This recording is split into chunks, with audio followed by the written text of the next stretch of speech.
آپ کی چیز بہت قیمتی ہے یا کم قیمتی ہے، اس سے بیوی کو کوئی غرض نہیں۔ غرض تو اس کو اس سے ہے کہ میرے میاں نے مجھ کو تحفہ اور ہدیہ لا کر دیا۔ ضروری نہیں ہوتا کہ ہر تحفہ بڑا قیمتی ہو تو جب تحفہ بنتا ہو، بلکہ چھوٹی چھوٹی چیزیں بھی تحفہ بن جاتی ہے۔ کوئی نہ کوئی چیز اپنی بیوی کو دیتے رہنا گھر میں محبت کا سبب بن جاتا ہے۔ ایک آدمی نے اپنی بیوی کو کہیں لے کر جانا تھا جہاں زیورات پہن کر جانا مناسب نہیں تھا، محفوظ نہیں تھا۔ بیوی نے بھی کہا ہاں مجھے زیور نہیں پہننے، خاوند نے بھی کہا نہیں پہننے۔ بیوی نے سارے زیورات دے دیے مگر ایک لاکٹ اس نے نکال کر پھر گلے میں پہن لیا۔ کہنے لگی یہ تو میں ضرور پہن کر جاؤں گی۔ میاں نے پوچھا اس کی کیا وجہ ہے؟ وہ کہنے لگی کیا آپ کو تو یاد نہیں، مجھے یاد ہے۔ اس نے کہا کیا بات ہے؟ کہنے لگی یہ وہ لاکٹ ہے جو آپ نے مجھے شادی کی پہلی رات میں پہنایا تھا، میں کبھی اس کو اپنے سے جدا نہیں کرتی۔ سارا زیور میں دے سکتی ہوں لیکن اس لاکٹ کو میں اپنے سینے سے لگا کر رکھوں گی۔ اس لاکٹ میں محبت کا پیغام ہے جو آپ نے مجھے دیا تھا۔ اس سے اندازہ کیجئے بیوی اپنے میاں کے تحفے کو کتنا عظیم سمجھتی ہے۔ اس لیے ہر چیز تو چھوٹی ہوتی ہے مگر اس کے ساتھ جو محبت ہوتی ہے اس چیز کو بڑا قیمتی بنا دیتی ہے۔ بیوی تو محبت کی طلبگار ہوتی ہے، اس کو خاوند سے محبت ہی چاہیے ہوتی ہے۔ اس نے کوئی زیورات کو چوسنا نہیں ہوتا ہے یا گھر کی چیزوں کو اس کو کہیں لے کر جانا ہوتا ہے۔ اس کو تو ہر چیز میں محبت ہی چاہیے ہوتی ہے۔ اس لیے کہتے ہیں کہ زلیخا کو یوسف علیہ السلام سے اتنی محبت تھی کہ اس نے ہر چیز کا نام یوسف ہی رکھ دیا تھا، گھر کی ہر چیز کو یوسف کہہ کر پکارتی تھی۔ یہی بیوی کا معاملہ ہوتا ہے، اس کو خاوند سے محبت ہوتی ہے، ہر چیز میں اس کو خاوند کی محبت نظر آتی ہے۔ لہذا اگر آپ اسے وقتاً فوقتاً ہدیہ دیتے رہے، یہ ہدیہ آپس میں محبت بڑھنے کا ذریعہ بن جاتا ہے۔ ویسے بھی حدیث پاک میں فرمایا گیا ہے سب سے بہترین صدقہ وہ ہے جو انسان اپنی بیوی اور بچوں پر خرچ کرتا ہے۔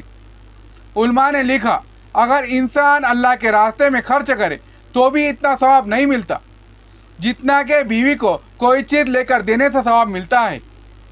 تو معلوم ہوا کہ صدقے میں سے بہترین صدقہ یہ ہے کہ انسان اپنی بیوی اور بچوں پر خرچ کرے۔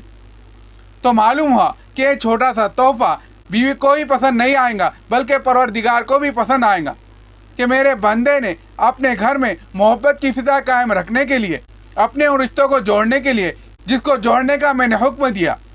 تو سوچئے تو صحیح، ایک تو اللہ راضی ہو گیا کہ پروردگار نے صلہ رحمی کا حکم دیا، اور صلہ رحمی کی سب سے بڑی مستحق انسان کی بیوی ہوتی ہے جو زندگی کے ساتھی ہوتی ہے۔ تو یہ تحفہ دینا اللہ تعالیٰ کی خوشی کا سبب بنتا ہے اور بیوی کے خوشی کا بھی سبب بنتا ہے۔ اور بیوی جب خوش ہوتی ہے تو خوشیاں تو انسان کو ملتی ہے۔ شاید دینا اتنا زیادہ نہیں ہوتا جتنا ریٹرن واپس مل جاتا ہے۔ تو چالاک خاوند اس خاوند کو بہت اچھی طرح کرتے ہیں تاکہ ان کو بیوی کی طرف سے محبت ملے۔ یہ اللہ تعالیٰ کی طرف سے حکم بھی ہے اور اللہ کے محبوب کا بھی حکم ہے، ہدیہ دو محبت بڑھیں گی۔ گویا حدیث پر بھی عمل ہو گیا۔ اس کو کہتے ہیں آم کے آم گٹھلیوں کے دام، یعنی آم بھی مل گئے اور گٹھلیوں کے دام بھی مل گئے۔ اللہ اور اس کے رسول بھی راضی ہو گئے اور بیوی کے دل میں بھی محبت پیدا ہو گئی۔ اس کام کو اللہ تعالیٰ کی طرف سے حکم سمجھ کر اور نبی صلی اللہ علیہ وسلم کی سنت سمجھ کر وقتاً فوقتاً کرنا چاہیے تاکہ گھروں سے جھگڑے نکل جائے، شیطانیت اور ہر وقت کی معاذ آرائی گھر سے نکل جائے۔ اس گھر کے اندر کیا رحمتیں آئیں گی جس گھر کے اندر ہر روز میاں بیوی ایک دوسرے کے ساتھ بحث و مباحثہ کر رہے ہو۔ ذرا سنیے اور دل کے کانوں سے سنیے۔ نبی صلی اللہ علیہ وسلم نے لیلۃ القدر کی جو رات ہے اس کا علم عطا کر دیا تھا کہ فلاں رات کو لیلۃ القدر ہے۔ اللہ کے محبوب صلی اللہ علیہ وسلم اس نیت سے گھر سے باہر نکلے کہ میں اپنی امت کو بتا دوں کہ لیلۃ القدر یہ ہوتی ہے۔